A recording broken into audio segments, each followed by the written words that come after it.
Hello বন্ধুরা, welcome to versatile Nipa. তো আজকে আমি একটা রেসিপি নিয়ে চলে আসছি। রেসিপিটা হলো আমারও ইউটিউব থেকেই শেখা একজনের ভিডিও দেখে, তো চটজলদি বানিয়ে নিলাম। এটা হবে ফুলকপির অমলেট।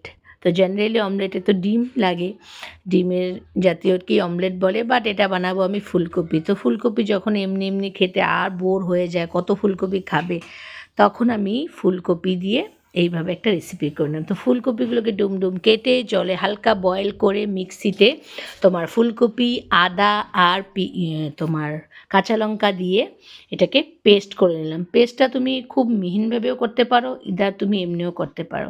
আর আমাদের কী লাগছে, মুগ ডাল, যেটাকে আমি ভিজিয়ে রেখেছিলাম, ভিডিওর ফার্স্টে আমি দেখিয়ে দিয়েছি।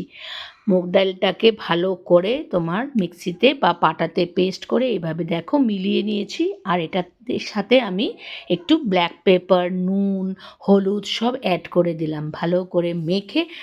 আরেকটা জিনিস তোমাদেরকে দেখানো হয়নি, এখানে একটু ময়দাও আমি অ্যাড করেছি। ময়দাটা অ্যাড না করলে জিনিসটা ভালো করে ধরে না। তো এইভাবে তাওয়ার মধ্যে আমার কাছে ননস্টিক আছে, বাট আমি না ননস্টিকে, আমার উল্টো, ননস্টিকে আমার জিনিস লেগে যায়, যেটার নাম ননস্টিক বাট ননস্টিকে লেগে যায় আমি আমার এই তাওয়াতে করতে বেশি পছন্দ করি, আর আমার সুন্দর হয়ও। তো এইভাবে করে এরম একটা ফ্ল্যাট ডোটাকে এইভাবে তোমরা ফ্ল্যাট করে একটা, যেমন আমরা জল রুটি খাই বা অনেকে বলে গোলা রুটি, ওইভাবে একটু মোটা থিক আকারের করে ভালো করে একটু মানে অয়েলটাকে একটু বেশি করে দিয়ে এইভাবে তোমার একটা পিঠ করে দিয়ে আমরা কি করব, এটাকে ঢেকে রেখে দিব। ঢাকলে কি হবে, যত ময়েস থাকবে ওটা একটু টেনে নেয়, আর নাহলে অনেকটা টাইম কনজিউম হয়ে যায়।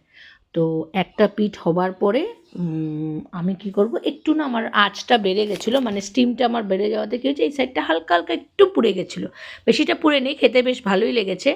তো চলো আমরা এদিকে মশলাটা করে নিই, ওটা হতে হতে আরেকটা পিঠ। তো শুকনো লঙ্কা দিয়ে দিলাম কয়েকটা, এখানে দিলাম জিরার গুঁড়া, তারপরে দিব ধনে গুঁড়া,